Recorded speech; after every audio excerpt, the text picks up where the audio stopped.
Welcome back, ladies and gentlemen. We're getting ready for the second semifinals match here at QuakeCon at the Test Legends Masters Series between Boomslife and Superthx555. This is going to be a fun one. What do you think about this matchup so far? Recovering from the last one still. So excited. Very fair. But this one is going to be just as exciting. I can imagine a bunch of fireworks with what we saw earlier from both players. This is really going to shape up to be a good one. Yeah, absolutely. We have some actually very, very different lineups this time. So far, we've been seeing a lot of very balanced lineups out of most people. I think of the field, at least, these are probably the most polarized lineups. Boomslife leaning probably the most heavy into the late game, and I think Super leaning a little more heavy into the early game. What do you think about the way these two are going to match up with each other? I mean, I think that the games are going to be very, very interesting because you said the matchups are polarized. And specifically, the thing that stands out to me is Boomslife and these Seducer Darkfires. What do you get out of those against these aggressive lineups? They come down late. You're not going to have guard on them. What cards are you targeting? Like, to me, that's going to be one of the more interesting plot points, right? So that statement, correct me if I'm wrong, sounds like you assume Boomslife will be banning the Tribunal. Yeah, I assume that he will, because I think that that one's going to give his lineups the biggest hiccup. Do you agree with that, CVH, or do you think there's a better ban? That sounds reasonable to me, and far be it from me to question Charmer, who's a far better player and analyst than I am. But you made an interesting point about the Darkfires. You know, I think it's likely in a lot of cases if Superthx accomplishes his game plan that Boomslife never really has time to play them, and if he does, he'll probably just choose whatever number equates to the most potential damage. Like, if there's a Lightning Bolt that'll kill him, or a Cliff Racer, maybe it's 4 or 5. We'll see how many were played. He'll probably run those numbers. But if you're new here, Boomslife's lineup is probably just going to be attempting to stay alive for the first 5 turns, and Superthx is probably going to try to kill him for the first 5 turns, and we'll see who accomplishes that plan. Yeah, first deck already on screen here for Boomslife is that Rage Guildsworn, the second most popular deck. It's been relatively successful so far in that it's been banned a whole lot, which means a lot of people are afraid of it. Jason, is this really a deck that needs to be feared, or is it just being banned out of convention? I think absolutely it needs to be feared with the density of prophecies as well as some of the comeback tools. It's going to provide one of the best chances for Booms to fight against this mid or lower lineup that Super has. That makes a lot of sense. Next up for Boomslife is the Ebonheart Pact deck. We've talked about it a bit before, how it has just this overwhelmingly powerful late game. I think we can pretty reasonably expect Super to be looking to go under this deck, leave it unbanned, say, okay, this is probably a matchup that I'm comfortable with. Yeah, I would expect that, simply because while this is a control deck, this is one that does not have a lot of life gain. Specifically, we see the one-of with the Snake Tooth, we see Brynjolf, but in terms of stabilizing your health total, this one does not have the tools that, say, Guildsworn does, where you have the Initiates, you have Apex Wolf, all sorts of tools. And next up for Boomslife is going to be that mid-range Dagoth. Saw it be relatively successful for him last time. One of those decks that likes to put big things on the board, threaten you very, very consistently over the course of the game. CBH, you were playing a good amount of mid Dagoth relatively recently, right? That's true. That's one of the few decks I can still play with some level of functionality. But that's one deck that definitely can stabilize with Hand of Dagoth and Queen. And I like that you mentioned Apex Wolf too, because not every Guildsworn is playing it for sure. Boomslife really likes the card, and it's definitely something that might give him that edge with Guildsworn against these aggressive decks, as opposed to the more top-heavy ones. Yeah, and then rounding out Boomslife's comparatively slow lineup is that Tribunal. It's a very scary deck that can get to the late game relatively consistently, has a lot of really nice removal and some good options with utility. Jason, how does the utility choices look for Boomslife with this construction? I think that it's in a decent spot, but similarly to the other control decks, I think that Super's going to look to go underneath there. So it'll be interesting to me to see whether or not Tribunal, which is traditionally good against the aggressive strategies, whether that's a more tempting ban or whether the ban of Dagoth, his only mid, is the way he goes with the ban. Yep, makes sense. On the other hand, we have Superthx555's list. These are, on average, much faster, going for those mid-range and aggressive strategies. First up, we have the Aldmeri Dominion deck that we already saw work so well for him. Yeah, that deck's just been crushing it. I'm really excited to see if it continues to perform that well, or maybe it was just a sort of a fluke. This deck seems like it keeps getting by the skin of its teeth. I haven't seen any blowout games by it, but it's consistently getting to the point where it doesn't run out of cards and it has the reach. Charmer, is that by design, or is it just happening to work out that way? I think it's a bit by design just because it's a very tempo-oriented list, right? You use a little bit of drain, a little bit of reach, all these tools to just make sure that you're edging out your opponent by a little bit, just enough to win. However, against a more late game oriented opponent like Boomslife, I think that the matchups are going to be more polarized here, and I think that Dominion list, the card to watch is the Wild's Incarnate. He's got 3 copies of Moose, and I think that's going to be the difference maker there. Yeah, very, very possible. Superthx also running this House Dagoth list, comparatively aggressive, running 2 copies of Royal Sage. Doesn't have some of the late game that some constructions do, but also still pretty powerful. Next up is that Tribunal Temple. Jason, Mr. Grindy, Mr. Control Deck, what do you like about this one? I'm going to harken back to what Charmer just said. You're also going to see the Wilds Incarnate here. And with the style of Boom's decks, there's a good chance that those Wilds Incarnate are going to provide a lot of extended resources. Makes a lot of sense to me. I think the bans for this are going to be very, very interesting to me. I think Boomslife trying to ban away the Tribunal probably makes a lot of sense to me. But then there's this Battle Mage deck that everyone's brought, we've seen be very powerful, but also we've seen a lot of people are already ready for it. CVH, do you think Superthx is going to be able to get a lot done with the Battle Mage list? Well, I mean, it's been pretty solid overall, but Boomslife seems to have prepared for it. You know, he has the memory erase and things like that, and other cards that give it a hard time. I have to imagine Boomslife's ban will probably be one of the decks with 3 Wilds Incarnates, so probably not the Dagoth. I wouldn't probably peg him to ban the Battle Mage. Probably the Aldmeri or the Tribunal, like you mentioned. And then vice versa, Superthx has a ban as well. Do we have any opinions on where that's going to land? I think he's got the hardest ban choice that we've seen all day because there's a lot of these lists that could give him trouble.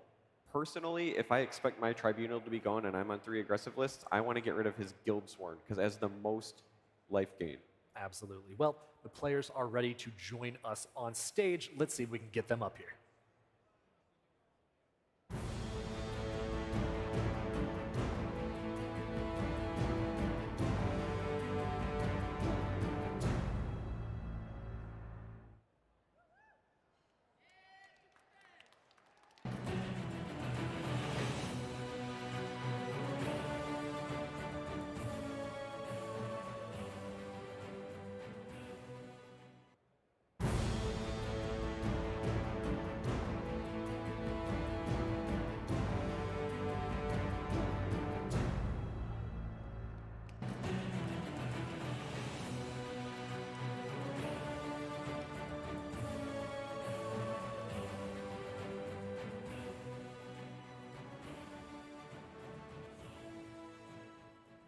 Players-wise, this is a really interesting matchup to me.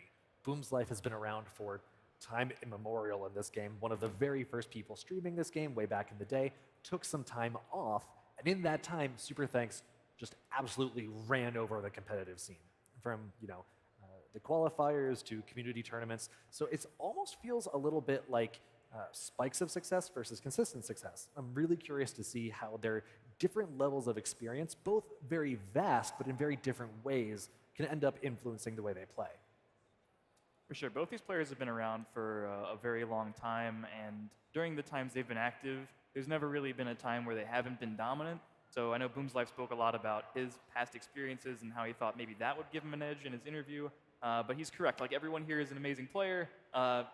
If you're facing any of these guys on the ladder, you might have a bad time, Like, they're all really good. So I think a lot of, when it comes to this matchup, or this kind of matchup where both players are so good and so tried and tested, a lot of it's going to come down to the preparation. How much did they get to test against the specific decks that they thought opponents would bring?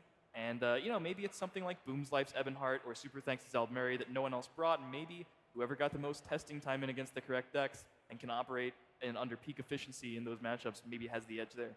One of the most important points of preparing is figuring out what to ban, and we're hoping they have by now because the bans are locked. Let's take a look. The House Dagoth has been banned away from Boomslife. Guildsworn will be played. Superthx not getting to play that Battle Mage. Any thoughts about these? Any big surprises, or do we think this makes a good amount of sense? Well, I was wrong, so I'm not surprised with that.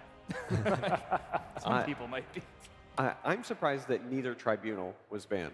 Like, that to me is a very, very big surprise. I expected at least one of the players to take it out of the other's lineup because Tribunal is the kind of list that can just sweep a series. If it draws the right half of its deck, it can have the right card at the right moment at the right time every single turn, and that is a scary thing in a tournament setting. Yeah, I wonder if it's just a matter of how much stabilization tools they have. The Dagoth does have lots of life gain, the Tribunal comparatively less. Well, we've seen the decks, we've seen the bans, we've seen the players. It's that time, gentlemen. Predictions. CVH, let me hear it. All right, I'm going to go with Boomslife because, first of all, I think he's a great player. Second of all, I'm kind of surprised his Guildsworn is unbanned, so I got Boomslife. Thinking Guildsworn's going to happen. TDC Jason, let me hear.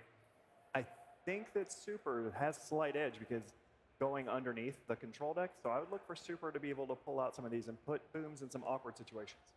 All right, so that's one apiece. This is a really tough call for me because I feel like Super's lineup is favored. However, Thuldir said that Boomslife was going to win, and how do I disagree with Thuldir? So I'm actually going to pick Boomslife only because Thuldir said it. I mean, to be fair, if you're going to rely on someone's opinion, it might as well be the guy already punched his ticket to the finals. Yeah. So we have bans, we have predictions. How about predicting first deck? Jason, what do you think we should lead off with here?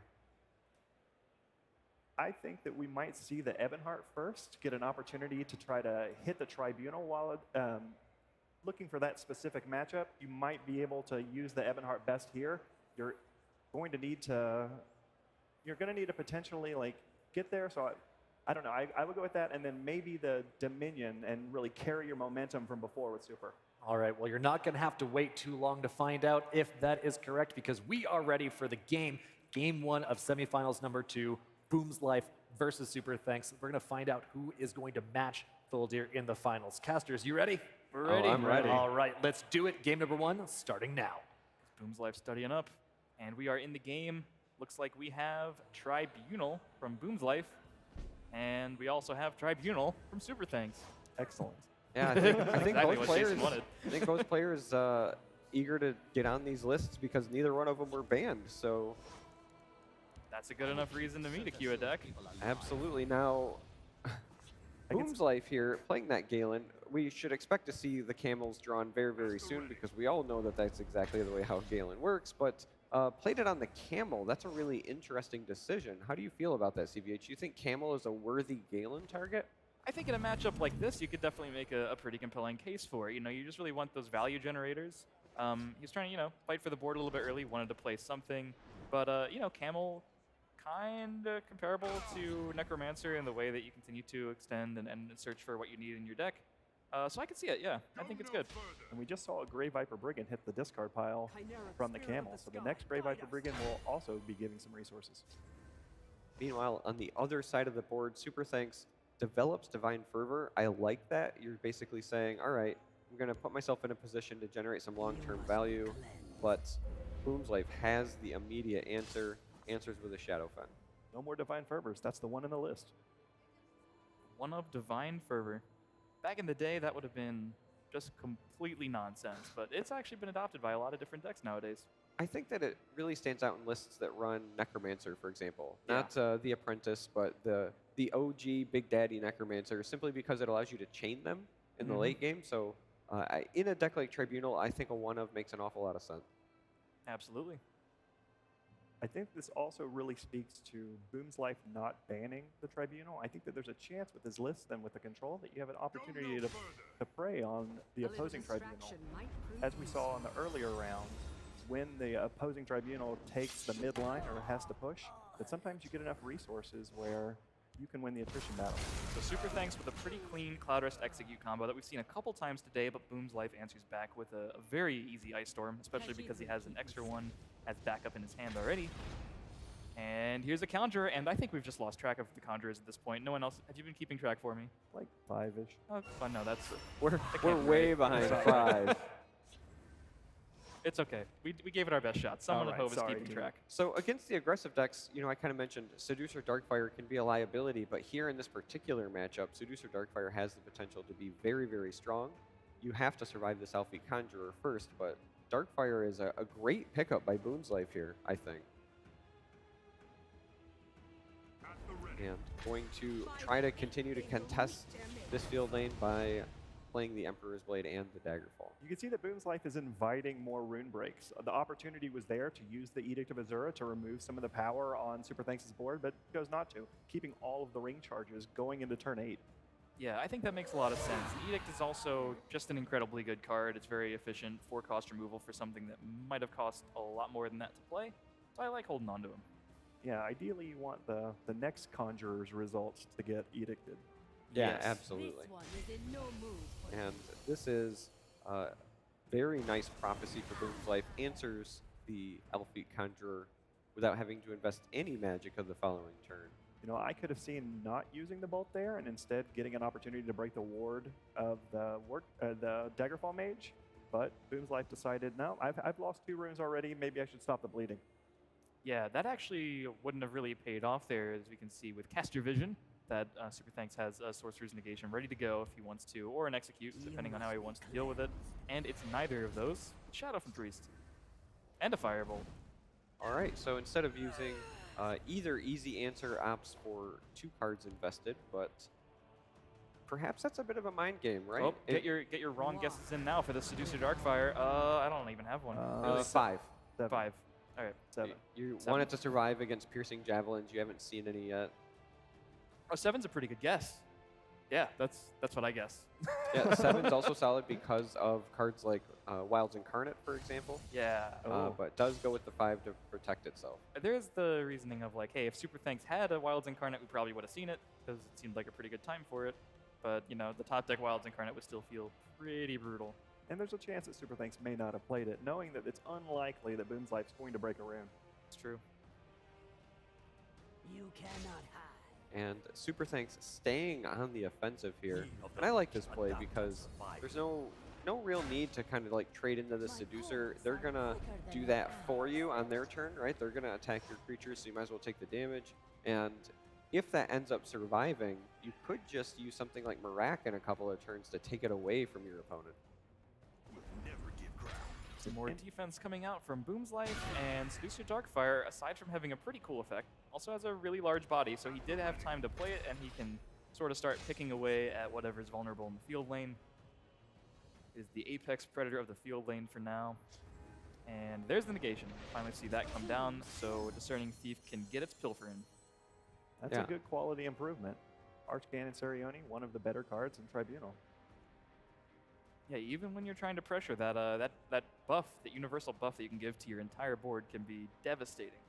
Especially when you're facing down a deck that relies heavily on Ice Storms to clear. Yeah. Taking the time, I think you have to end up discarding the Execute here just because it doesn't give you the immediate value, but this is a tough decision as far as what you get rid of. Yeah.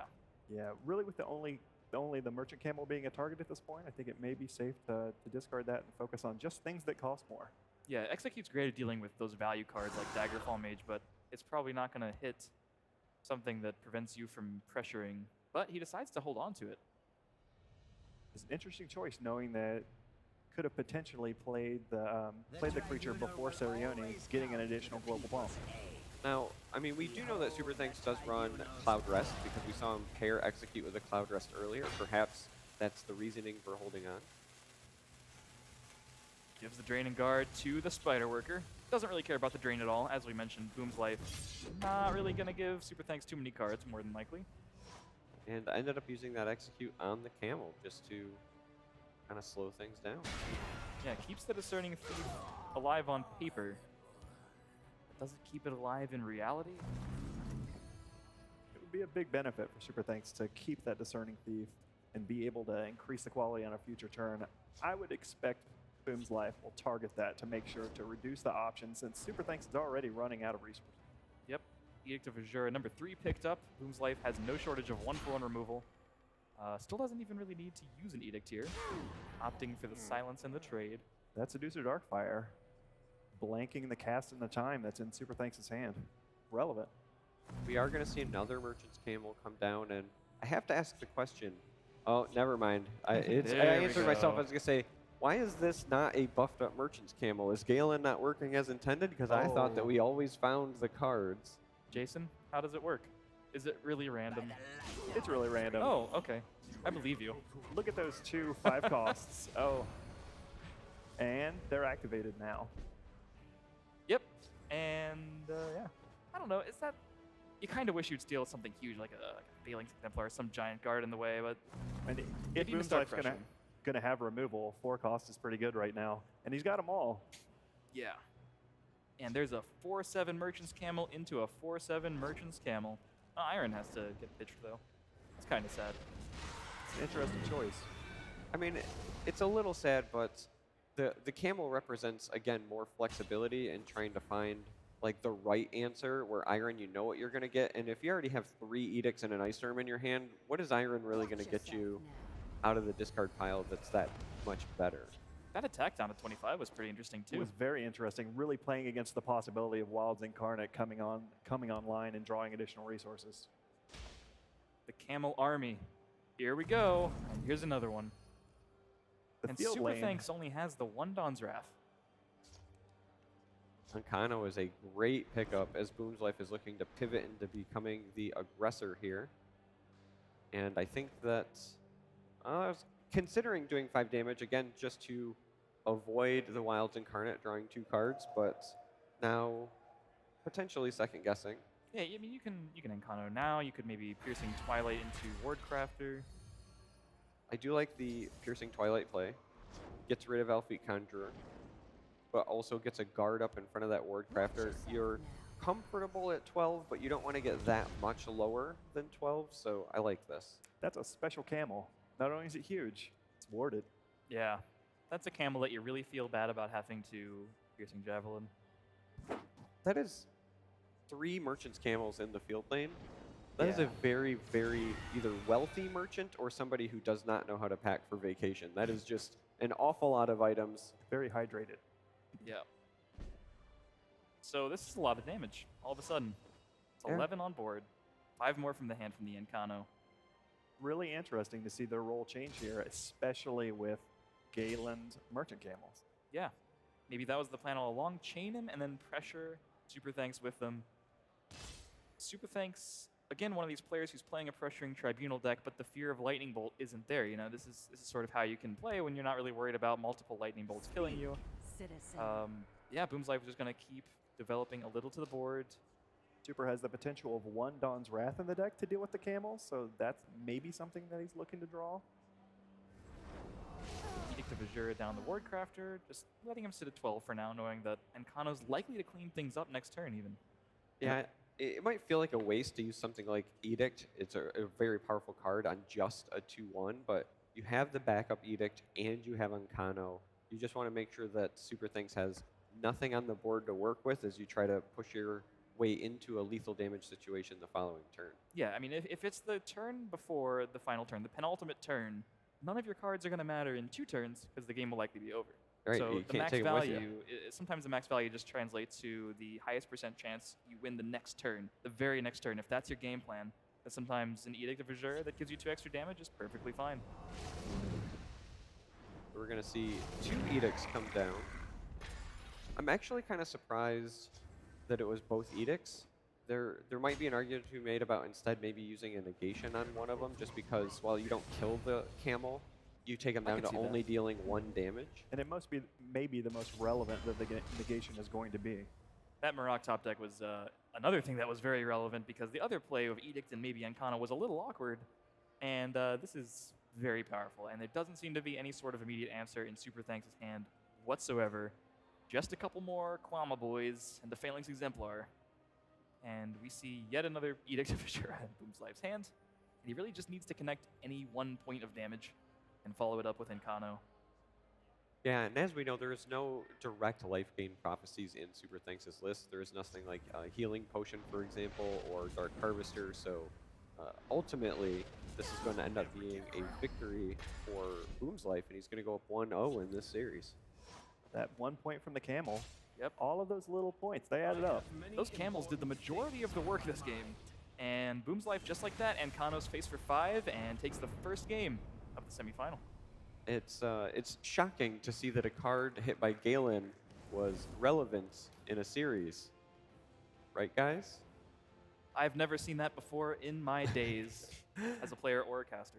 You know, it hasn't come up a lot today, but one of the things that I was talking about after Moons of Elsewhere came out and we did see those balance adjustments is that Galen is incredibly powerful right now because Cast into Time has been adjusted.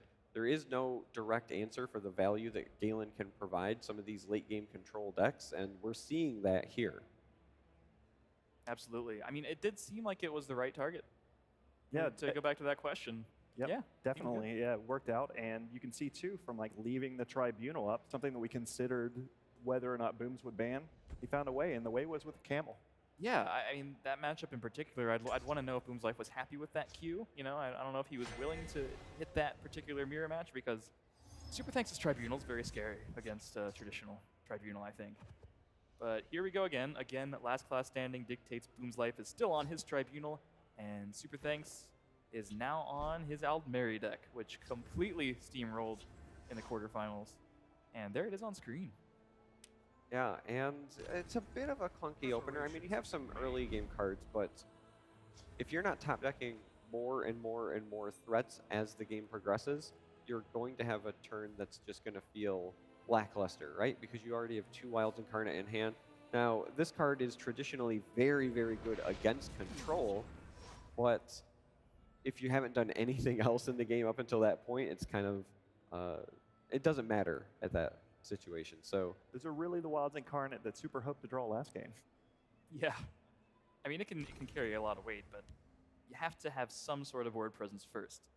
And we're going to see Superthx555 ring out. The Dominion Battle Reeve feels a little bit bad to play.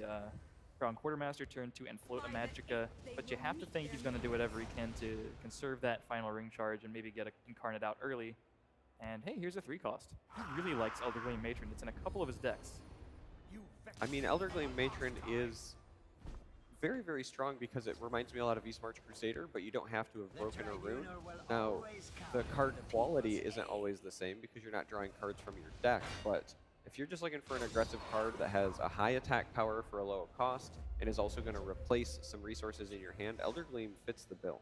And you can see that the Crocodile Brute was drawn, an animal from the recent set Moons of Elsewhere, that has the ability, if it's consumed, that you would draw a card. If it's in your discard pile, could be super relevant later if Alfie Conjurer targets it. Yeah, and that's something we don't see a whole lot with the Archcannon Sarioni just raw on turn 4 for one of the blessings, but it worked out. So we do see the Crocodile Brute come down along with the Crown Quartermaster. And again, unless there's some sort of top deck, Superthx555 is probably going to be developing this Divine Fervor. It would allow him to trade into the Exemplar, but then you're not doing much other development. I mean, Superthx555 currently doesn't even have a lot of development he can even afford. So right now it's basically on get the Fervor down and then hope to chain Wilds Incarnates and hope that does a lot of the work because Boomslife is still at a very high life total for turn 6.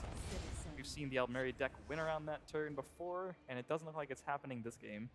But hopefully it has the staying power to get him into the later stages and finally finish Boomslife off with reach. And Boomslife hasn't drawn the direct removals that could potentially take down these large Wild Incarnates. Instead, he has Ice Storms in hand, which might be an awkward answer. So Superthx555 developing a Wilds Incarnate here, gets full value, draws 2 cards. Now what's interesting is Just there's a on time. second one. If Boomslife does not break runes, there is a second one that can be taken advantage of. But we also see the Alfie Conjurer that was picked up to, again, maybe eat that Crocodile. And this is going to be a big... Can we just change the name of the mechanic to eat? Eat. Many of the playtest names did refer to eating. That's really good. Yeah. Kind of wish it was still a thing. But Nom- at least he nom picked up nom. the... No. Oh, no. Never let Charmer name the mechanic. But hey, Boomslife picked up the 1-for-1 removal you were talking about. Yeah, They could do absolutely. that. So Superthx555 here is now not in necessarily the greatest position because Boomslife has started to develop a board and has taken control of the field lane. Boomslife has that drain creature over there. Instead, and now that's interesting, instead uses the Edict to get rid of the Divine Fervor. I kind of dig it because it makes the Ice Storm more likely to be good in the future. Looking at Superthx555's hand, I mean, we can see that Alfie Conjure is pretty threatening here, but a lot of the other stuff, if he decides to just go wide, is very weak to Storm. And that was, I guess, sort of an insurance against that. His Fervor could just be annoying the rest of the game if it wasn't dealt with. It'd be really interesting to see whether Super decides to contest the field here, because if he doesn't, there's a Dawn's Wrath that may really rain on his parade. Yeah, I was just about to say, I actually think that the Edict on the Divine Fervor is more about forcing Superthx to do something, and then Boomslife will just take the high-value road. If Superthx goes wide, then you can set up a very brilliant Ice Storm here. If Superthx decides to flood the Shadow Lane, avoid that field lane, then you can get a high-value Dawn's Wrath. And Superthx, I think, is very correctly reading this and is doing both now. Crocodile Brute getting some value. Eat. Draw a card. When this Brute is eaten. Nom. Nom nom. There you go. I got you to Okay. say it. Yeah. All right, this has been a good cast. I'm gonna. All right, so Boomslife does develop the tome. This is going to allow Daggerfall to trade into the Alfie. And potentially continue to control the field lane with removing with the Channeled Storm. So Superthx, he knows he can't really compete super well in the field lane, but of course he's looking at the deck list, and Boomslife does have 3 Dawn's Wrath, so you kind of always have to think about it as it starts to get into those later stages of the game. Dawn's Wrath, a pretty interesting choice for this tournament, considering the expectation that Alfie Conjurer would be summoning multiple large bodies into the same lane. One of the things that I like about the position that Boomslife is in right now is you also just gave yourself another tome when it comes to stabilizing, right? You've got that Drain creature, you have control of the field lane, and if necessary, you can just go ahead and gain 5 health, use your Heartbeat to shackle, say that Wiles Incarnate in the field lane, or excuse me, in the Shadow lane, so that you can really slow down the tempo of this game while trying to stabilize. That is pretty strong. And we can see just like almost every card in Superthx's hand can deal extra damage. Boomslife, quick to consider the Galen after remembering the camels from last game.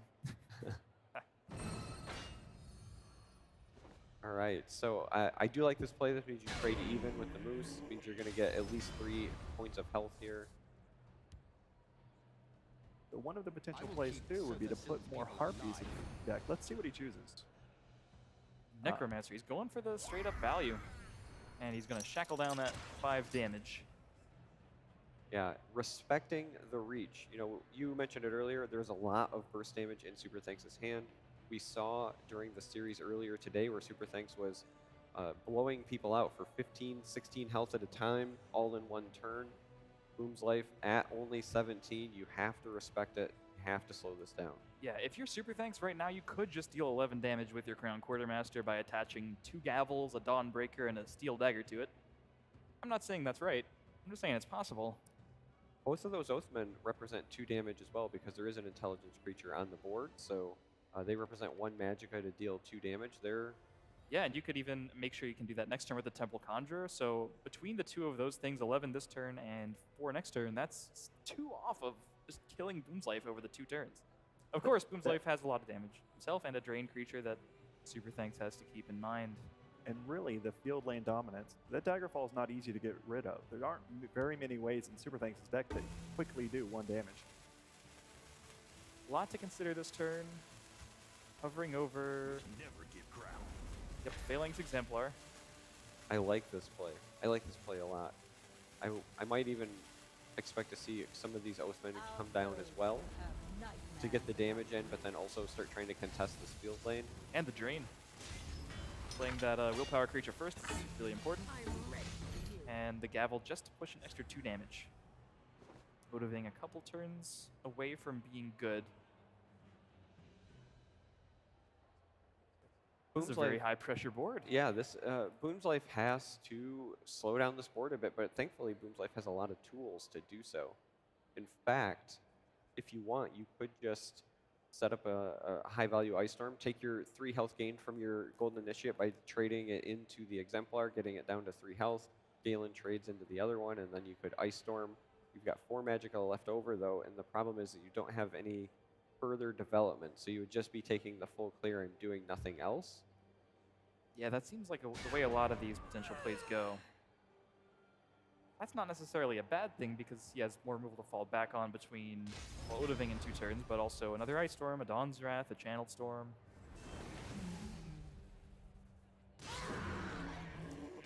All But right, this so line of play allowed the Necromancer to come in and to reassert authority and make it so that there's not a whole lot of threats on the other side. yeah, I fully expect this to be a Harpy. You shackle this so that they do not get to trade into your drain creature. And again, I think Boomslife making the right decisions, respecting the reach that Superthx has, wants to get as much value out of this Golden Initiate as they can because they really need the health. Razumdar, is this going to get weird? Are we going to? I hope so. Yeah, me too. I mean, that's always kind of how I hope matches will go when I'm casting. Here we And go. Here Razumdar we go. Razumdar is going to come down. It's going to attack. steals the Grey Viper. But it gets another steal, you know. It really creates a situation where it's unlikely that Boomslife's going to win an attrition game because of these additional resources. Copying a Firebolt, that's not particularly great. But I do like that Superthx went to play the Grey Viper instead of the Corner Club Gambler.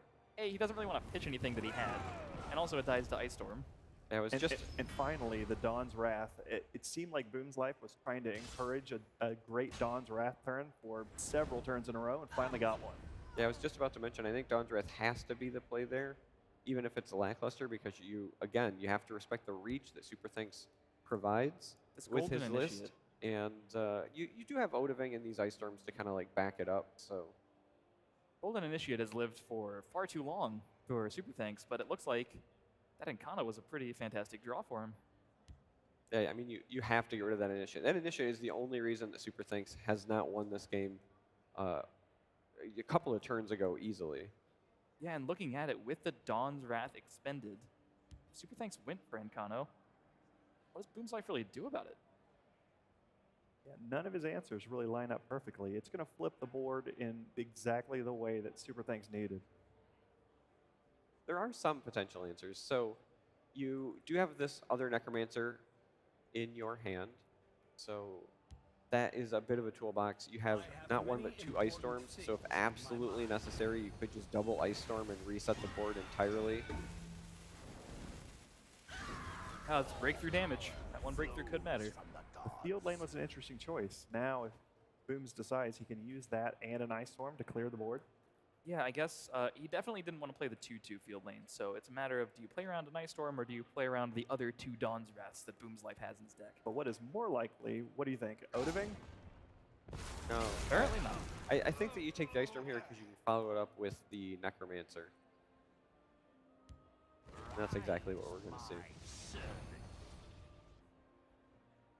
All right, what is the target? would've It's a been- Daggerfall.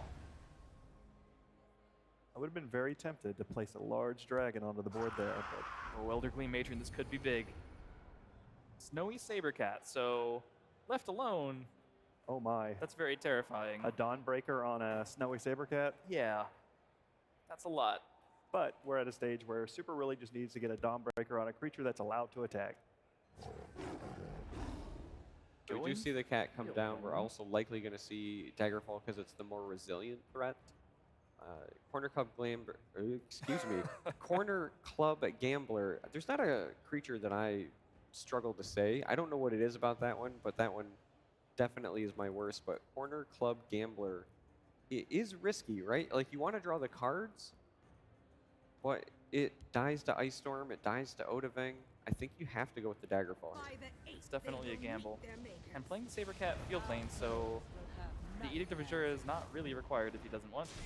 The Daggerfall field was also interesting. Yeah, So- this gets wiped Yeah, by Odoving. potentially we're looking at an even better Odoving turn. Yeah, You could Odoving, or you have a lot of very cost-effective answers in other cards. So you could execute the Daggerfall. You could use like Edict on the Sabercat. You could trade into the 2/2 and then set yourself up to potentially gain health from Golden Initiate if you really want to get the drain up and running. Because while Odoving is effective, it doesn't get you into a position where you can stabilize. And so if Superthx were to draw something like Cliff Racer, for example, he would just win. Oh, I think that's gonna be the case regardless of what happens. I mean, with the Dawnbreaker in Superthx' hands, he has 4 already to go. He just needs a creature that has 4 attack or more, and he's gonna do it. And Booms now has a line. He's representing 12. Yeah. And it doesn't look like it's particularly easy to stop. Wilds Incarnate's past its prime at this point. Represents a decent body and a guard, but the Edict has been in Boomslife's hand for a while. And we It's see gonna the come down to tome come down as well. He's taking the guaranteed card draw over the risk with Gambler there, but Yeah, the tome bypass. getting the skip tome most bypasses, and runes. just like that, Boomslife is up 2-0 against Superthx. That Tribunal deck's putting in work. Yeah, it's like it should have been banned or something. Do you think so? I'm not a fan of playing against Tribunal. All right. Yeah, that's a good reason to ban things, honestly. Yeah, like I mean, we've talked about it a bit before. It's just the kind of deck that, as we said, can win a series on its own. It always is in the game. It has to draw the right cards at the right time, but the tool set is there. It can beat any deck. Yeah, and right now we see that Superthx' Aldmeri is eliminated. He's going to have to switch to his last unbanned deck, which is Dagoth. Now, this is the deck that I don't know matches up particularly well to the Tribunal because it doesn't look like Superthx is elected to play cards like Wilds Incarnate in it. So obviously, Superthx went to Aldmeri last game because he thought it might give him the best chance. He's going to have to pull one out here with the Dagoth if he wants to remain in the series. Meanwhile, Boomslife's already on match point. And traditionally, you love this match as the Tribunal player. One of the things that Dagoth struggles with sometimes is resource extension. So I would look for Boomslife to be pretty satisfied with the position that he's in. Not just the 2-0, but this matchup. So do you think there's a chance we see what we saw in the last match with a reverse sweep situation? Think it's possible? The steep hill, it's certainly possible. Dagoth can do some really wild things and turn things around very quickly. Given the state of the match, obviously, Dagoth not only has to win this game, but also defeat Ebonheart and Guildsworn if it manages to win this game. So it is a steep hill to climb for Superthx with Boomslife up 2 games. But the hand looks reasonable. Always a good start. Friend. Yeah, Superthx has a great hand for opening aggressively. Unfortunately, Boomslife has a hand full of answers. This is exactly what we talk about when we say that Tribunal can have the right card at the right time for the right answer. We see the execute come down because has options backing it up. This is not a game where Superthx is going to be breaking that first rune anytime soon. So we see, wow, an Apex Wolf for Superthx. Wouldn't think that Superthx would be the one in this match playing the Apex Wolves, but here we are. Elderly Matron a little more vulnerable, but it gets that guaranteed value, whereas Corner Club Gambler, if you wind up discarding a card and then it gets cleared by any number of Boomslife's removal actions, it can be completely backbreaking. Sometimes you want to get it in under the 5 cost, so he does miss an opportunity there, although Boomslife had multiple answers, so good choice. It worked out this time. Battle Maze just to keep the Elderly Matron alive. Ooh, That Firebolt. high tempo. Yeah, Boomslife, again, continuing to just find the answer every turn, and this is what Tribunal is known for. One thing to kind of watch, though, is that while Boomslife is answering the threats, he's getting these great one-for-one trades. Superthx still has a lot of cards in hand, and Boomslife not as much. Now, that's going to change when the runes get broken, but Superthx is going to be able to continue to pressure, so even though he's not getting pressure now, he's going to not run out of resources anytime soon. And that Sill that was just drawn really could change the game, affecting the lanes and really making it so that, like, eventually, Do you hear Yeah. me? Boomslife Yeah, I has was to going to figure ask out a if way to we'd win. see Sill, or maybe we could even see maybe Gambler and Oathman as a 5/5, but he's going for the Sill right now. He wants to get that lane changed stat. I like going for the Sill here for a number of reasons. One, Sill does not die to Ice Storm, and Boomslife is not in a position where he can play Dawn's Wrath yet. Also, by playing it early, that means that essentially Boomslife has to plan around maybe taking 3 damage for the rest of the game. And if he's not taking 3 damage, then he might be accidentally dealing damage to Superthx, breaking runes, and giving him resources. So Sill, just by being played right now, kind of changes the dynamic of the Shadow Lane for the entire rest of the game. Let's see how Boomslife decides to clean this up a little bit. He is able to get rid of Sill this turn if he wants, with maybe Negation plus Lightning Bolt. Just goes for Ice Storm and sets up the trade. That is going to make sure he takes 3 damage from the Dementia lane. And Superthx is pretty free to develop a lot to this board. maybe he's not so scared of Ice Storm after one has been played. We can see another one, though. He'll never take me down. Yeah, I 7 mean, damage. if Superthx wanted to be hyper aggressive there, we almost could have seen something where it was like Satanine to just swing for 10. You play the Mournhold and then play the Oathman, because Oathman would have been a 5/5 at that point as well. But being a little bit conservative, still putting a lot of stats on the board. Wisely splitting lanes, avoiding the 3 of Dawn's Wrath. But Right now we see the Storm.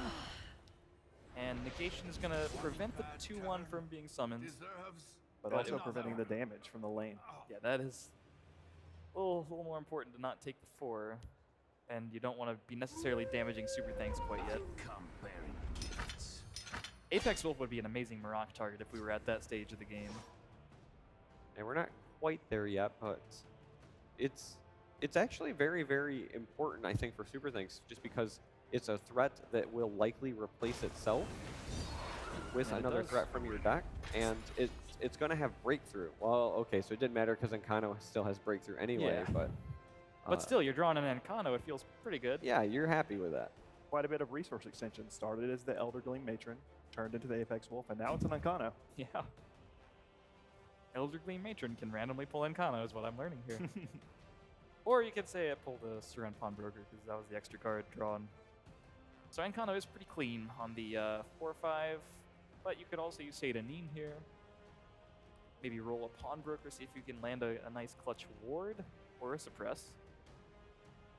Yeah, this is a bit of a tough call. Personally, I think Encano is the best play. Yeah, I like this. You split the lanes. You don't get 5 damage in with Encano, but you still push 3, and you leave potential bursts in your hand, right? You have that Satanine. Cern Pawnbroker has a number of ways it can roll 1 extra damage, sometimes more.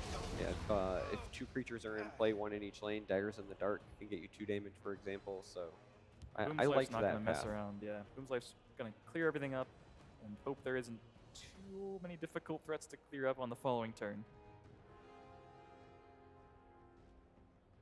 Superthx with 12 Magicka worth of cards in hand and only 10 Magicka to spend. Superthx is in a bit of a weird position in terms of sequencing, because you want to play the Oathman and have it get some value, right? You want it to be at least a 4/4. That means something else has to be on the board. You want traditionally Satanine to buff something else. You also want to get something like Cern Pawnbroker to trigger the plot. The reason I say Satanine you want to buff something else is because you've drawn this Awakened Dreamer, and so if something had 5 attack, that could have gotten larger. Yeah, it looks But like that's happening. That's going to happen here with the Oathman, so We see you waking. that goes down. Now, what's interesting is Pawnbroker gave you close call, and that's very relevant because if Satanine survives, you can attack with it, bounce it back to your hand, and then essentially give its item to something else. Ooh, is there a chance we don't see Dawn's Wrath here? Really, just killing 1 lane and letting the other lane attack is going to be a really rough way. Oh yeah, that is rough. But so if you go for Phalanx Exemplar Iron, do you always get back something you can use? You do run the risk of like pulling back. Maybe Ice Storm isn't particularly good here, and you're still taking a full lane of attacks. I mean, the reality is that Boomslife doesn't have a lot of good options. So of them, I think any of the plays where you're playing Exemplar, it feels correct, in my opinion, because you need to do something beyond just clearing a lane. Firebolt's really good here. Firebolt is amazing here. And that takes the Satanine Courier right off the table as a close call target, making it significantly less good. The Phalanx holding down the lane. What a good top deck by Superthx. So this amulet means that the Oathman can trade into the Exemplar, maintain a full body. So if you're going to play Gambler later this turn, do you just like attack with everything, I think you attack with everything. Pawnbroker, and close call it? I think you close call your own Pawnbroker, see what else you get. And if it's a playable card, you jam it down. If it's not, then you just pitch it to Corner Club anyway. It is playable. Good old back alley footpad. For the first time making its Master Series debut, I'm pretty sure. You can tell that Superthx is still putting Boomslife on a potential Dawn's Wrath, looking to play as much field as possible. Care to make Yeah, back alley was actually pretty massive there because giving cover to your Awakened Dreamer, if Boomslife plays this Dawn's Wrath on the Shadow lane, he doesn't have a good way to get rid of the Dreamer now without being able to Yeah. trade into it. That is really, really important. So that will put Superthx 1 point away from lethal and staying alive in the series. And back alley footbat, of course, was in all the Empire Abomination decks, but I'm doing my best to try to forget about all that. So I'm still in therapy for those matches. Yeah, we're going to see the Firebolt come down, likely the trade into the Pawnbroker, and you're essentially just hoping that Superthx does not draw 1 damage here. He has a ton. Does he do it? He does does. It's a Satanine! The Satanine strikes again and puts Superthx back into the series with 1 win. Superthx says, I will not go quietly. I'm not going to let you sweep me. And also gives me some personal joy in seeing Satanine career for lethal. It was a shame we couldn't see the sick close call play with Satanine, but I mean, a win is a win, and I'm sure he's happy to see Satanine right there. Really impressive work by the Aldmeri deck again. Or excuse me, that was That was my bad. the Yeah, Dagoth deck, yeah. I'm just going insane. Yeah, that's Can't all say the right. words. They play and they function very similarly. They're very Yeah. solid mid-range lists that have a lot of like pro-tempo plays, but they can stabilize well with their drain creatures, whether it's Battle Reeve and Dominion and That's what Zaya I was kinda or hoping to Hand of see that. Dagoth. Yeah, so Like that 1 damage ping from the Dominion Battle Reeve deciding the game. I think that would have been pretty epic. now speaking about potential deck choices here, I Yeah. really think that the Dagoth list is favored or has a good matchup against Ebonheart. The real story, in my opinion, is Guildsworn. And we know that Superthx, he's stuck on this list. He's got to keep playing it. If I am Boomslife, I think I queue up Guildsworn and just try to win this right now. Well, And I feel like he's still going to try to win it. I mean, he's still So going to try to win You're it. half but right. I don't know. I mean, I would feel a lot worse as Boomslife if Superthx had some Wilds Incarnates. That card just matters so much in the matchup, and Superthx not including them means if Boomslife can stabilize and ping things off with lethals and some early defense, it might actually turn out pretty well. And I think Boomslife has just the kind of hand he wants to see. Yeah, early plays that contest the board. Really the half of your deck that you hope that you draw when you're playing Ebonheart. There's a chance that you draw really dead. And then a Cicero, which, you know, kind of helps you stay having things to do later. Oh, the Cicero, I think, is huge in this matchup because Ebonheart does not have a lot of ways to get those board-wide sweeps, right? Specifically, when you're looking at this list, you do not see something like Debilitate, for example. There are no Ice Storms like his Tribunal list had. So you're relying on these one-to-one trades early on and that you're going to kind of run yourself out of resources in doing so. So Cicero is a great way for you to get those resources back later on. This is a very annoying situation That for dagger Boomslife fall. here, though. You'd really, if he had drawn the one of Fell the Mighty, that would have been just what the doctor ordered. But otherwise, it's kind of hard to deal with it. It doesn't look like there's a ton of silence action in the Ebonheart deck whatsoever. Yeah, you're really going to have to give him a tome, even if you can't, even if like you're looking for any way to get rid of it. But you got to find the lethal ping in order to even get there. Now, we know that it wouldn't have mattered, but I'm actually very surprised that Boomslife opted to put the guard on the Hound because he knows that there was a dagger in the hand of Superthx. So if Superthx wanted to, could have just put the dagger on the Harpy, traded that in. But again, like we said, we know that it's not going to matter with Caster Vision. We know the Sharpshooter exists. Yeah, either way, this is, you know, this Daggerfall's really packing a punch. And Boomslife still remains not having great answers to it. Yeah, the presence of very resilient threats in Dagoth is why I felt like it was favored in this matchup. You've got Ward Crafters, you have Daggerfalls, Hand of Dagoth is obviously amazing as well. And while Ebonheart Pact is known for having a lot of removal, it's all removal based on dealing damage with lethal creatures or dealing damage with cards like Skaven and so forth. So warded creatures specifically match up very well against this list. Well, at the very least, Superthx can drop a pair of 4/4s. Speaking of wards, that is another big-time amulet that was just picked up. Crossbow's a card that Boomslife's probably very happy to finally see. It's going to pair well with the Ald Velocity Assassin. Now, I expect to see a pair of 4/4s come down, so this Daggerfall is likely going to die by the hands of an Ald Velothi with a Quicksilver Crossbow, but that's still going to be 8 damage on the board for Superthx with additional damage in hand, including a tome that can draw him an additional card. So this is going to be close. This is going to come down to the wire, and I think that I think that the thing that really dictates this particular matchup is Ebonheart does not have a lot of ways to gain health. We talked about that before. There's the one Snake Tooth Necklace, there's the Brynjolf, but when you get low, decks like Dagoth can really finish you off by finding that reach. We did see a bit of a different line. Boomslife considering the Quicksilver crossbow, but still, oh, he has a Swift Strike in hand now. That's incredibly dangerous. And Boomslife really chose to get the most out of Ornamental Sword as he could, but the draws from Superthx are looking pretty strong. Yeah, that Swift Strike is just looming in Superthx' hand right now. Now, I expect the Luzra to come down. You could potentially see Amulet, but I feel like if the Amulet was going to be the play, you would have done it before attacking just to get the damage.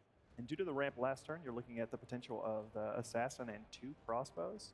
So the Amulet being able to protect one of those Oathman, pretty big deal.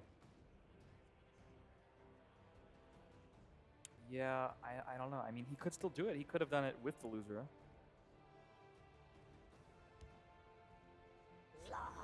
And there we go. Does play the Luzra. I think that the... Oh, he is going to ring and play this. Okay. Protecting the big boy. So could have gotten one more point of damage out there. We'll see if that winds up mattering. Now, That was a great and draw. double crossbow. Oh, that's pretty solid. Similar to the all Developia line, except you're left with a guard. Yeah, and that I think might actually just make the difference because with the Alvalathi, you still leave a 4 attack and a 2 attack creature, and Swift Strike could make that 10 damage pretty easily. But I mean, it still remains to be seen what Boomslife decides to do with the rest of his Magicka. Yeah, this Fighters Guild recruit is really... Oh, no. Well, I mean, with the second one though.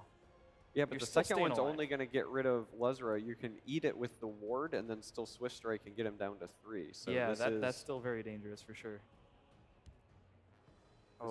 this is going to be...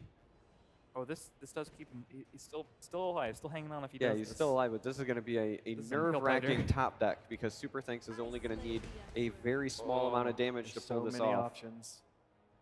Oh, that's Oh. not one of them. All right, that's not one of them.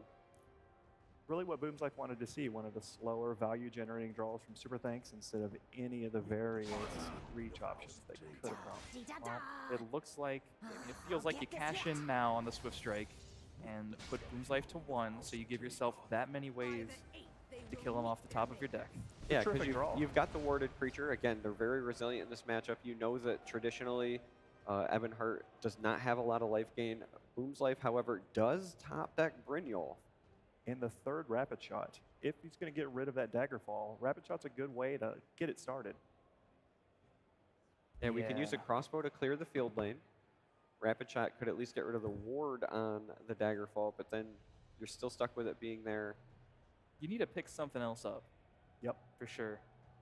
Because right now you can clear 2 things and ping a ward on something else You if you want. potentially have to play with a Necromancer. Yeah, I was getting a just guard. about to say, you could put the guard up over there and just hope that Superthx does not top deck something to go around Oh, it. that's so risky. But it might have to be done. Now, the Necromancer got Rally, so that potentially opens up some other lines of play here. Necromancer comes down. And the pick is Skin Hound for A the much largest bigger guard. guard, but this is dangerous because there's a lot of reach in the list, and you know that even if he doesn't top deck it, he's going to get the Tome. So the Tome is going to give him the opportunity to draw another card. Pawnbroker has the ability to get you a Nord Firebrand, for example. And a Forked Bolt would do it. It's going to go for Pawnbroker because it could just be the game. Have business with House Halal. Is it? No. No. Oh. This might be My Now, heart the can't the take spider is actually not that bad, though, because you've developed in the field lane. You can put that down and protect those 2 creatures if And you that- want. And now that you have a Steel Dagger, any warm body represents potential lethal. This is all going to come down to, can Boomslife stick Brynjolf next turn for 1 turn without dying and start getting some attacks in with it? All right, so we are waiting to see what the top deck is. Shadow Shift. Just more cycle. There's a conscription. That's not really a factor at this current moment. Shadow Shift, not a bad draw, allowing you to be able to move the Skinned Hound over, take out the Crown Quartermaster, and then use the lethal to get rid of the Pawnbroker, potentially. Could be the plan. I don't know like the exact math, but you could have drawn with Thieves Guild first. Maybe you could use Rapid Shot on the 2-1, but we'll have to see. Really thinking about this play, you're at 1 life against a deck with tons of damage. So his priority is getting away from 1 life as soon as possible. Once you're at 5, I mean, you're pretty much good to go. Like, Encano kills you, but that's the main thing. Yeah, I personally, I like the Shadow Shift play. Yeah, there he's taking it just because you get to see what your next card is, right? And that's going to impact your decision making. I like potentially Thieves Guild here before the Brynjolf development. Again, just seeing if you find some other answer, because as of right now, you're just praying that Brynjolf is enough. Yeah, if you Camel, you can't Brynjolf, and you really, really need to play a Drain. to Does dodge. Superthx draw it again? Does he dodge it? He's looking for 1 damage. Not it. Does not find it. Instead finds that Hand of Dagoth, which Still pretty good. is still very annoying to deal with. It's a resilient threat. Again, we've talked about how the warded creatures give Ebonheart a hard time. And represents that even though Brynjolf is giving you up to 5 life, that hand represents 5. So we have the Archer in hand to get rid of the ward. Do we have some form of removal that we can find with this Camel is the real question. May find himself in a situation of just playing the Archer just to try to soak up some of the breakthrough. Yeah, that's still, though, it's going to deal at least 2, and then Superthx still has a lot of, not as many, but a lot of live draws. Ditches Red Brahmin and Necromancer to get the Gambit to his hand. Also represents the potential to use the Gambit on the Brynjolf to gain an additional life, which closes some of the doors. Well, then you But- give, oh yeah, I could see that. Is he going to do, and yeah, I could see that. Or alternatively, getting the 1 health boost from the sword, maybe, to If you prevent 1 use- additional. If you use the Gambit here, you could move Brynjolf over to the Shadow Lane to help protect it. And you also get 1 Magicka back because a creature drained, so you could have done Gambit and still played this Ungolem here. Not but doing it. Oh, another big draw. Cliff Racer Racer, that will does get it That done. will do it. Superthx ties it up 2-2 with Cliff Racer off the top. And just like that, Ebonheart goes down, and Boomslife is now on his Guildsworn against Superthx's Dagoth deck to decide a finalist in the Master Series. These semifinals are honestly very nerve-wracking. That Yeah. is 2 straight semifinals where somebody was up 2-0 quickly, the other person fought back from the brink, and now we are going into a Game 5, and we're going to have this Dagoth list up against, again, some people have described it as the boogeyman of the format, this Rage Guildsworn. I can imagine Boone feels pretty good about having the Guildsworn in this situation. It was kind of expected that the Ebonheart might have some problems, but that Guildsworn has been serving him very well. Yeah, Charmer, you mentioned that you would have probably queued that up even last game. But if you're Boomslife, even though you have that good matchup, are you a little nervous if you just saw the reverse sweep in the previous semifinal? Or I mean, if I'm Boomslife, I'm not nervous because I don't think Boomslife is nervous for anything. Like, I've talked to the guy, and he's always confident. But me personally, yeah, I would be a little bit nervous going into a Game 5. well, here we are in the game. Pretty Boomslife, decent. yeah, I like it. Boomslife Yeah. has a good hand. The decent opening curve, really the Warcrafter to be able to contest the field potentially is what you want. Whereas Superthx's curve, a little bit more reactive, a little slower, but the Crown Quartermaster is going to put some initial pressure on.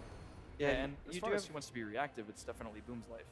yeah, I mean, you do have this Shadow Shift that you can use for cycle. You do have Elfie Conjurer, so when you get to the more mid-rangey part of the game, you've got powerful cards, but Conjurer does not matter as much against Unstoppable Rage if you have a board developed. And as you guys said, Boomslife has the kind of hand that will try to develop the board early and contest. You see the brilliance in starting Shadow here. With the Shadow Shift, able to play the Crown Quartermaster into the Shadow and tempt the Warcrafter into the Shadow after it, then shift right out, and you probably never have to deal with that Warcrafter anymore. Unless you get forced into the shadow. Unless you get forced. But that's a while away, so Wordcrafter might just be a dead card for a while, hanging out over in the shadow lane. Speak, citizen. So Boomslife develops this initiate in the Shadow Lane to say, all right, you didn't want to play here, but I'm going to put something powerful and that requires you to come back. He put down roots, definitely. However, We also know that Superthx is sitting on this sharpshooter, which is a great answer to the drain. So he doesn't have to if he doesn't want to. He might just take a chance on developing Manic Jack here or something along those lines to get a presence on the board. He needs to start pressuring Boomslife, and you can't do that really with just the 2-3 that the sharpshooter provides. I'm ready for you. Jason thinks a 2-3 is enough. I think so. I think that being able to basically negate your 2 and 3 costs from your opponent, I would be very tempted by that play, but looks like Manic Jack and the mutation is where Superthx thinks the play goes. See, I'm okay with this because if Boomslife wants to continue draining, he's got to break this rune. He's going to give me another card. He's doing it. I was going to say, and he's going to have to still deal with my board, but Yeah, he just doesn't really care about the cards right now, it looks like. Shadow Shift number 2. yeah, we're going to see this trade with the Initiate. We might even see the Sharpshooter come down to deal with this Word Crafter. I only need Looks like it. Looks like Superthx has actually been put on the back foot a little bit. So But now now- Boomslife runs out of pressure. Now we will see, is the 2-3 enough to actually generate pressure? I think that was a really interesting choice, not to contest the 2-3 with your tier to play into the shadow. Why do you think you went with? That's just a good question, Jason. They Well, missed if I'm being us. honest, I think Boomslife thinks he's the aggressor here. I legitimately do. He's going to play a big body. He's got a Javelin to protect it. He's got this Rage, so if you come over to contest tier, you Javelin this turn, you continue to fight, and then you set up like a big breakthrough. So I think Booms is going to try to play this aggressively. Well, we'll see if he attacks here. That'll tell us a lot.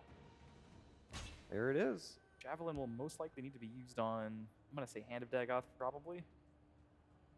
I actually think you might see a Skaven followed by a Daggerfall over there in the field. Oh, I mean next turn after Yeah, Dagoth inevitably comes down. Next turn, that'll absolutely happen. But As the aggressor, do you ever consider Skavening into the shadow? no. Are you sure? Yeah, because I'm still convinced that a 2-3 isn't enough for pressure, so that Skaven doesn't belong over there. But a 2-3 and a tier. I'm standing by that assessment. My It- 2-3s are not what I am playing when I want pressure. It may be a great way to proactively break the rune on your own Daggerfall mage. That's exactly what it looks like is happening. I mean, it does. Superthx isn't playing a Dagoth Ice Storm deck, so the board is relatively safe. And Shadow Shift number 3.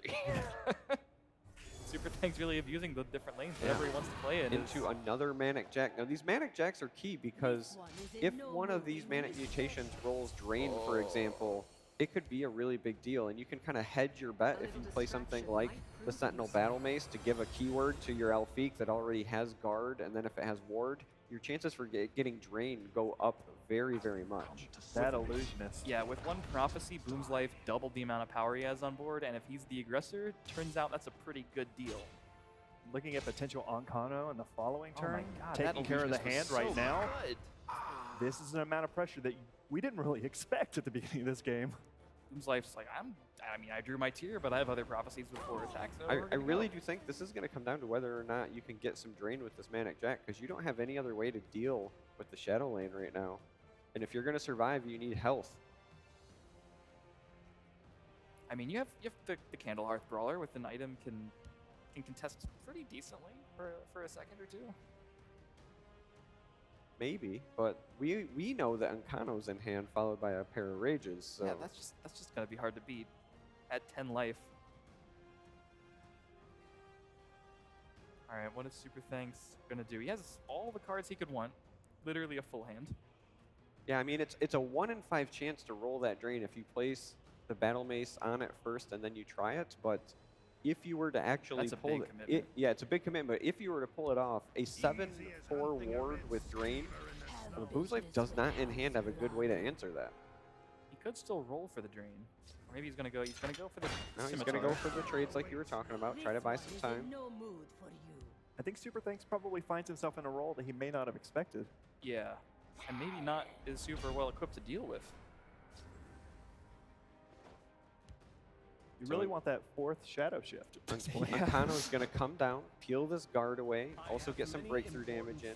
This isn't enough for lethal this turn, but with this Unkano hiding in the Shadow Lane, you've got Rage in hand, you've got Tome of Alteration for some additional reach. With only 7 damage on board for Superthx and even with the Battle Mace and the Seidanin, that's just not quite enough. Yeah, and this belligerent giant, you cannot flip Uncano with it because that's just going to be death. You can't use your Uncano to get rid of the opposing Uncano because your creatures on the board won't trade in, and the Tome of Alteration would be lethal. Yeah, I'm not sure that there's actually an out because even if Superthx does high roll a massive amount of drain here, the combination of Uncano attacking plus raging over these creatures will still get it done. Even with the Seidanin, like you would have to do some absolutely insane high roll of like drain onto Mace onto Seidanin and then get a bunch, but I'm not sure even that gets it done. So Rally's not what he was looking for. Boomslife has to be happy to see that. And it's a concession from and Superthx. calls it. Boomslife takes it 3-2 to become our second finalist. Yeah, so that tells me that Thuldir is still a mad genius because he predicted Boomslife was going to be his opponent in the finals. We literally have a rematch of the finals of Qualifier 1 here with Thuldir and Boomslife. Yep. We could have stopped the series then, and we had our finals. That's pretty crazy. He can't even believe it. He's like, Thuldir was right. Yeah, I mean, listen, both those players played that great. I am starting to get a little bit tired because both semifinals looked like one player was out to a very, very hot start and then dragged on to a game 5. This time, Boomslife did not allow himself to be reverse swept. He's got to feel really good about that. Very impressive play from both players, too, that are in our final, that they had adversity and they met it, and I'm out of breath. This is terrific. Yeah, I mean, Boomslife, he closed. He closed, and too bad we didn't get to see the Evanharp be slightly more successful. I know he's really into that deck, but the Guildsworn did exactly what everyone predicted it could. And Kano, major player in all of those games. Look at it just finishing up in the Tribunal mirror match. Turns out Kano's pretty good. Yeah. Yeah. And I love the way Boomslife decided to turn on the aggressive with that Guildsworn really early, too. It's one of those things we've been saying all along is that deck is really good at playing both sides of the match. It can play more aggressive, it can play more reactive, and switching really, really early, I think benefited him, well, obviously benefited him really well, but it was smart to identify that as early in the game as he did. I think he just identified that he was the beatdown, right? Yeah. We looked at his board presence and then the tempo tools in his hand to just make sure Superthx couldn't develop things to contest what he had. So I think it was right to push there. And, I mean, it paid off. Yeah, it paid off big. It paid off enough to get him into the finals, right?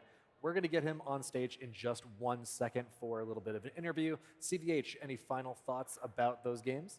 I'm just really stoked to see the finals. I got to be honest. I think that was a pretty impressive game.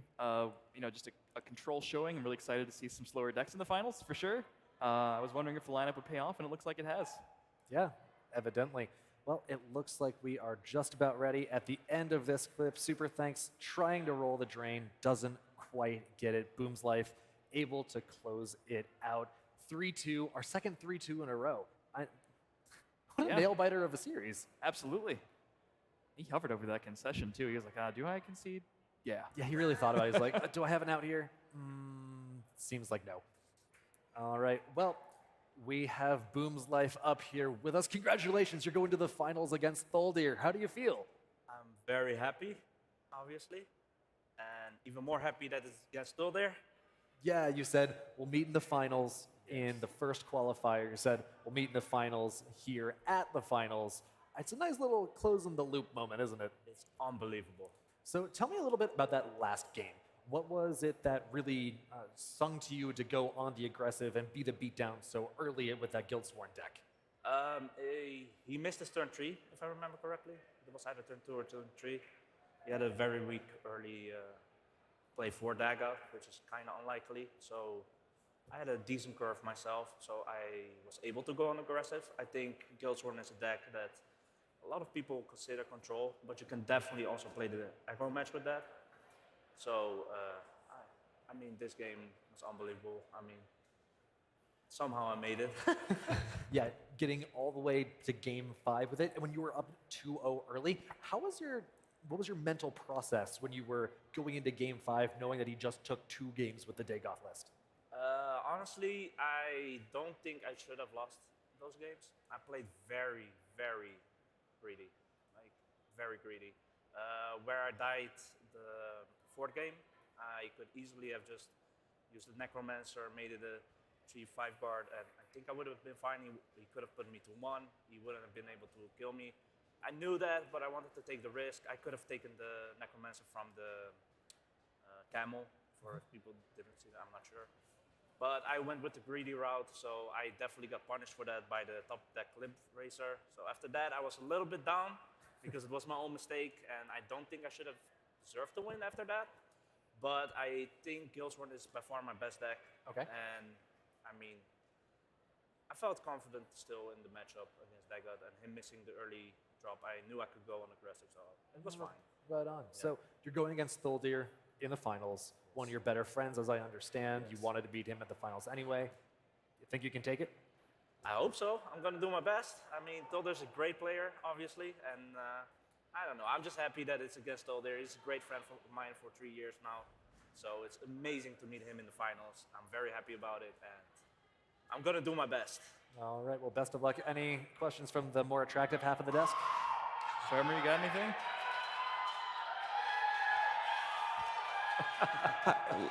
Here's a question for you. 100% for us. Here's a question for you. Yes. How does that feel, knowing that that cheering is for you, having just taken it down and you're going to be up against Thuldir? I mean, I wish. All right. Well, on that note, congratulations, Boomslife. We'll see you in just a little bit for the finals. Until then, the QuakeCon Master Series for Elder Scrolls Legends, sponsored in part by Alienware, will continue after a short break. Do not go anywhere. We have one game left, and you will not want to miss it.